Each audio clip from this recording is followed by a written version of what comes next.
지하철에서 자리를 양보받을 때, 마트 직원이 유난히 큰 목소리로 말을 걸 때, 손주가 할아버지는 몰라요라고 말할 때 가슴 한구석이 싸늘해지는 경험 한 번쯤 해보셨지요? 아, 나도 이제 늙었구나. 사람들이 나를 짐으로 여기는구나. 나는 이제 쓸모없는 사람인가. 이런 생각이 드는 순간 우리는 스스로를 포기하기 시작합니다. 하지만 잠깐만요. 같은 나이를 먹어도 어떤 분들은 다릅니다.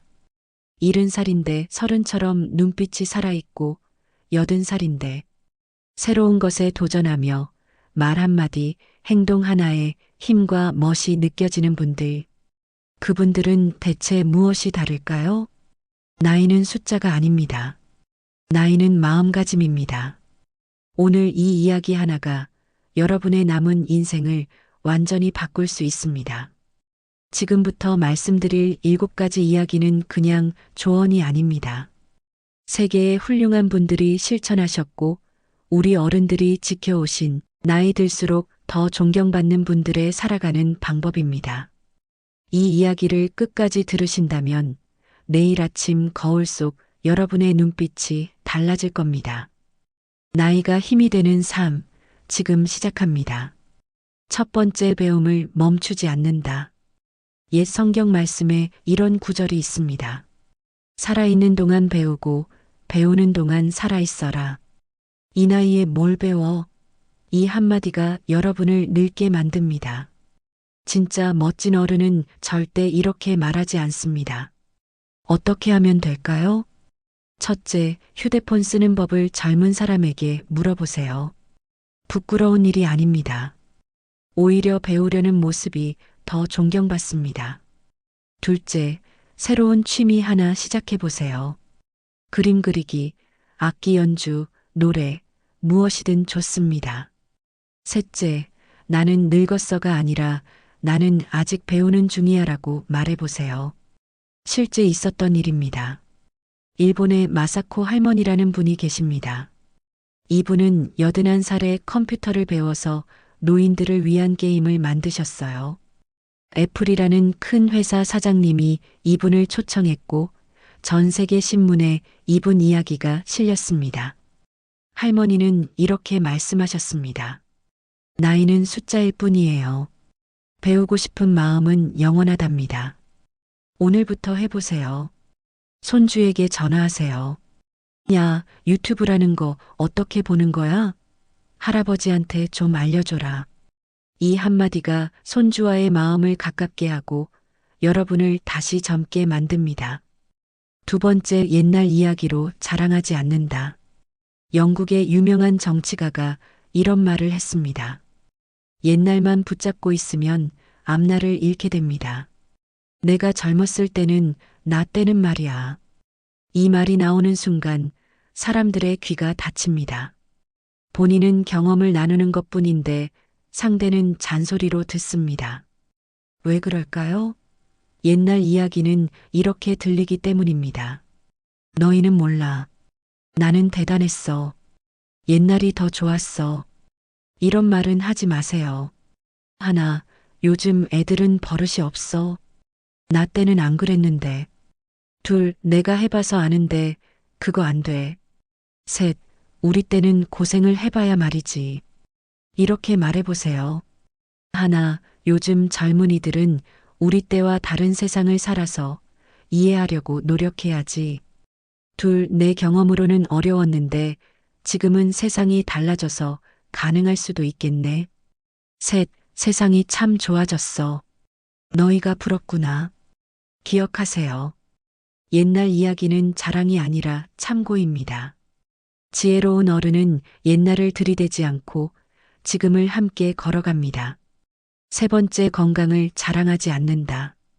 인도의 옛 속담에 이런 말이 있습니다. 건강한 사람은 많은 걸 바라지만 아픈 사람은 딱 하나만 바란다. 나이가 들면 자연스럽게 건강 이야기가 많아집니다. 경로당에서도 친구들과 만나도 가족 모임에서도. 하지만 건강 자랑만큼 상대를 불편하게 하는 것도 없습니다. 이런 말은 조심하세요. 하나, 나는 약 하나도 안 먹어.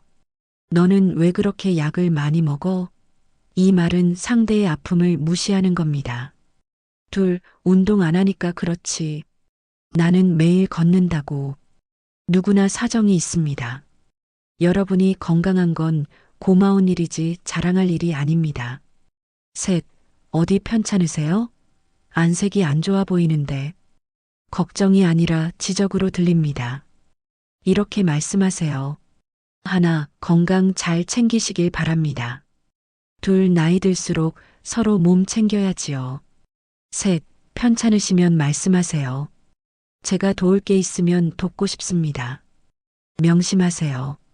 건강은 혼자만 잘해서 지켜지는 게 아닙니다. 타고난 몸, 환경, 운, 여러 가지가 함께 작용합니다. 여러분이 건강하시다면 고맙게 여기시고 겸손하세요. 그것이 진짜 어른의 모습입니다. 네 번째, 젊은이를 존중한다. 미국의 시인이 이런 시를 썼습니다. 젊음이란 나이가 아니라 마음의 상태다. 요즘 젊은 것들은 이 말 한 번이라도 해보신 분 계십니까? 솔직히 말씀드립니다.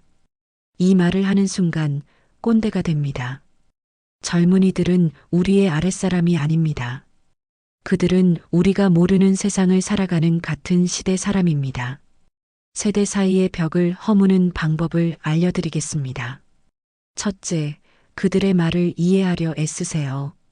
MZ세대니, 워라벨이니, 욜로니, 모르는 말이 많지요? 모르면 물어보세요. 그게 무슨 뜻이니? 비웃지 말고 배우세요. 둘째, 그들의 선택을 인정하세요. 결혼은 언제 할 거야? 아이는 언제 낳을 거야? 그 일로 먹고 살 수 있겠어? 이런 질문들, 이제 그만하세요. 시대가 바뀌었습니다. 셋째, 그들에게 배우는 걸 당연하게 여기세요. 휴대폰 쓰는 법, 요즘 드라마나 영화, 새로 생긴 음식점이나 가게, 손주나 젊은 사람이 뭔가를 알려줄 때, 아이고, 고맙다. 덕분에 하나 배웠네라고 말하세요. 중동의 유명한 시인이 이런 말을 했습니다. 자식은 여러분을 통해 세상에 왔지만 여러분에게서 나온 것이 아닙니다. 그들은 여러분과 함께 있지만 여러분의 소유물이 아닙니다. 이 말은 모든 세대 관계에 해당됩니다. 젊은이는 우리의 연장이 아니라 독립된 한 사람입니다. 다섯 번째, 욕심을 내려놓는다. 옛날 그리스의 철학자가 이런 말을 했습니다. 많이 가진 사람이 부자가 아니라 적게 필요로 하는 사람이 진짜 부자다. 나이가 들면 이상하게도 집착이 강해지는 경우가 많습니다. 돈, 명예, 자식, 건강 모든 것을 붙잡으려 합니다. 자식한테 뭐라도 더 남겨줘야지. 내가 쌓아온 이름을 지켜야지. 손주는 이렇게 키워야 해. 하지만 진짜 여유로운 어른은 놓을 줄 압니다. 내려놓는 지혜를 말씀드리겠습니다. 첫째, 돈에 대한 집착 내려놓기. 자식에게 많이 남겨줘야 한다. 막상 물려받은 자식들, 행복할까요? 내가 쓸 것은 쓰고 나눌 것은 나누자. 여행 가고 싶으면 가세요. 먹고 싶은 거 드세요. 둘째, 명예에 대한 집착 내려놓기. 나는 이런 사람이었어. 너희가 뭘 알아? 옛날의 명예는 지금의 짐이 될 수 있습니다. 그때는 그랬지. 지금은 그냥 편하게 살고 싶어. 내려놓는 순간 진짜 자유가 옵니다. 셋째, 간섭에 대한 집착 내려놓기. 자식의 인생을 계획하려 하지 마세요. 손주를 자기 방식대로 키우려 하지 마세요. 부모는 감독관이 아니라 응원하는 사람입니다. 우리나라의 유명한 스님이 이렇게 말씀하셨습니다. 인생은 가지는 것이 아니라 흘러가는 것입니다. 흐름에 몸을 맡기는 것, 그것이 지혜입니다. 욕심을 내려놓는 순간 오히려 더 많은 것이 여러분 곁에 남습니다. 여섯 번째, 감사를 습관으로 만든다. 미국의 한 작가가 이런 말을 했습니다. 감사는 지난 날을 의미 있게 하고 오늘의 평화를 가져다 주며 내일에 대한 희망을 만듭니다. 나이 들수록 불평이 늘어나기 쉽습니다. 요즘 세상 왜 이래? 옛날만 못해. 다 잘못됐어. 하지만 불평은 독약입니다. 자신을 병들게 하고 주변 사람을 멀어지게 합니다. 멋진 어른은 불평 대신 감사를 선택합니다. 매일매일 감사하는 방법을 알려드립니다. 아침에 눈을 뜰 때 오늘 하루를 살 수 있어서 감사합니다. 당연한 게 아닙니다. 어젯밤 잠든 사람 중에 오늘 아침 눈을 못 뜬 사람도 있습니다. 밥을 먹을 때 이 음식을 먹을 수 있어서 감사합니다. 배고픔 없이 하루 세 끼를 먹을 수 있다는 것, 이게 얼마나 큰 복인지 아십니까? 가족과 이야기할 때 내가 있어서 고맙구나. 이 한마디가 가족을 하나로 묶습니다. 감사 공책의 기적을 경험해 보세요. 감사 공책을 석 달만 써보세요. 하루에 3가지씩만 아무리 작은 것도 좋습니다. 석 달 후 여러분의 세상은 완전히 달라져 있을 겁니다. 불평하는 노인과 감사하는 노인, 누가 더 많은 사람에게 사랑받을까요? 답은 뚜렷합니다. 7번째, 죽음을 두려워하지 않는다. 인도의 위대한 지도자가 이런 말을 했습니다. 죽음을 두려워하는 사람은 이미 삶을 잃은 것입니다. 무거운 이야기입니다. 하지만 피할 수 없는 사실입니다. 우리는 모두 죽습니다. 오늘일 수도, 내일일 수도, 10년 후일 수도 있습니다. 하지만 죽음을 어떻게 받아들이느냐가 남은 삶의 모습을 결정합니다. 죽음을 두려워하는 사람의 삶은 이렇습니다. 매일 불안에 떨며 살아갑니다. 하고 싶은 것을 미루고 미룹니다. 나중에라는 말을 달고 삽니다. 하지만 나중은 오지 않습니다. 죽음을 받아들인 사람의 삶은 다릅니다. 오늘을 진하게 삽니다. 하고 싶은 일을 지금 합니다. 사랑하는 사람에게 지금 사랑한다고 말합니다. 죽음을 준비하는 지혜를 말씀드립니다. 첫째, 법적으로 준비하세요. 유언장을 쓰세요. 병원 치료에 대한 의견을 남기세요. 장례 방식에 대한 생각을 남기세요. 이것은 여러분을 위한 것이 아닙니다. 남은 가족을 위한 것입니다. 둘째, 마음으로 준비하세요. 용서할 사람이 있다면 지금 용서하세요. 미안한 사람이 있다면 지금 사과하세요. 사랑한다고 말할 사람이 있다면 지금 말하세요. 셋째, 하고 싶은 일 목록을 실천하세요. 가보고 싶은 곳, 만나고 싶은 사람, 해보고 싶은 일. 지금이 바로 그때입니다. 미국의 유명한 사업가가 죽음을 앞두고 이렇게 말했습니다. 죽음은 삶이 만든 최고의 선물입니다. 그것은 삶의 변화를 가능하게 합니다. 죽음을 받아들이는 순간 오히려 오늘을 더 진하게 살 수 있습니다. 마무리. 프랑스의 유명한 작가는 60살에 이렇게 말했습니다.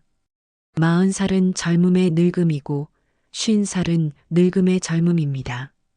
나이는 숫자가 아닙니다.